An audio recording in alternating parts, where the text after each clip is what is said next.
بەڵێ سڵاوتان لێ بێ من ئێستا نزیک بینای پارێزگای کەرکووکم دیارە ئەمڕۆ یاری فایناڵی جامی کەنداوی 25 ئەنجام درا هەردوو هەڵبژاردەی عێراق و عومان گەشتن بە یاری کۆتایی و تێیدا هەڵبژاردەی عێراق توانی بردنەوە بەدەست بێنێ بە 3 گۆڵ بەرامبەر بە 2 گۆڵ لێرە شاشێکی گەورە دانرابوو تاوەکو هاندەرانی هەڵبژاردەی عێراق بتوانن بینەری یاری هەڵبژاردەکەیان ببن و هانی هەڵبژاردەکەی خۆیان بدەن دەمەوێت باس لەوە بکەم لە پاشنیوەڕی ئەمڕۆوە ژمارەی ئەمنی لە شاری کەرکووک بڵاوی پێکرا بوو و ئێستا لێرە هێزێکی ئەمنی زۆری لێ تاوەکو بتوانن کۆنتڕۆڵی دۆخەکە بکەن ژمارەیەک هاندەر بلایە دەبێت بچمەلایەن بۆ چوونی ئەوە وەربگرم سەبارەت بە جامی کەنداوی 25 و بۆ چوونی ئەوە بگرم سەبارەت بە ئاستی هەڵبژاردەی عێراق.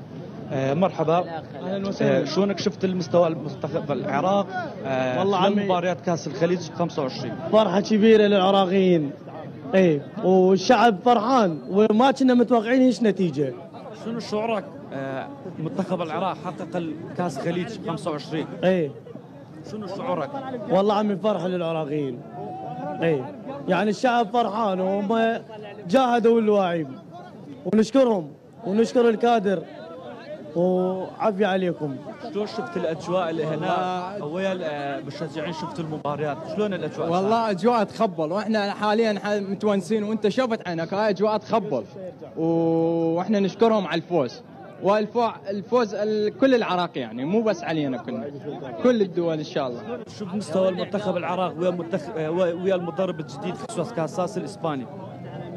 مستوى حلو يعني ولعبه كانت حلوه واحنا نشكرهم جدا واللعبه حلوه يعني تخبل ان شاء الله يعني انت شفت عينك احنا فرحانين هوايه باي اللعبه حلوه. اداء اللاعبين ويا المدرب الجديد شلون كان جيد جدا؟ شلون كانت ادائهم بكاس خليج 25؟ يعني جيد جدا ونسال الله السعاده الدائمه للعراقيين وللكركوك جميعا وحياكم وبياكم ونسأل الله في الجنة بلقاكم وعلى راسي حياكم على راسي حياك الله على راسي.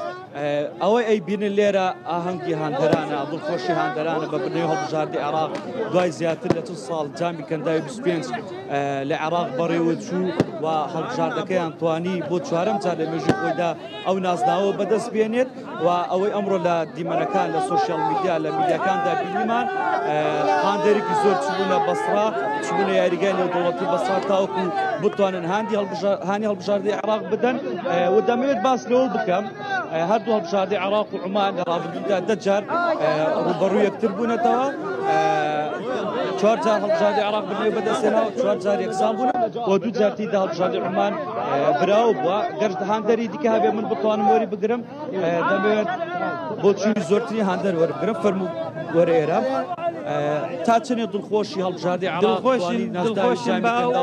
دڵخۆشین بە عێراق ئەو ئاستێنا لەسەر جیهانی تۆپی پێی عێراق دڵخۆشین بەوەی ئەو نیشتمانی هاتنۆتە. باشە تا چەند دڵخۆشی بە ئاستی یاریزانە کوردەکان لەگەڵ هەڵبژاردەی عێراقدا و بە تایبەتی زۆر شێرکۆکەریەکە کوڕێکی کەرکووکیا لە هەڵبژاردەی عێراق یاری دەکات. چۆن؟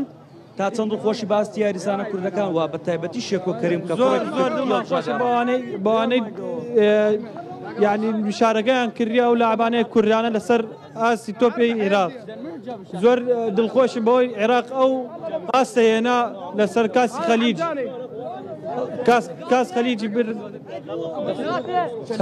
من دمي آماج بوب كان ياري دسبيكي جامي كان داي 25 لنيوان هردول بجاردة عراق ومان بريوت شو ياري كوتاش هردول بجاردة بهما شوا روبرو يكتريبونو توانيا بقن بياري فاينال وقتي ده بجاردة عراق برنوي بدسينا بجارم جار تواني ناس دايو كان داو بقرنتو عراق بلا من قرمو لايوا دەست خۆش هەڵوێست سپاس بۆ تۆ کە بە شێوازێکی ڕاستە و خۆ لەگەڵ ما بوویت.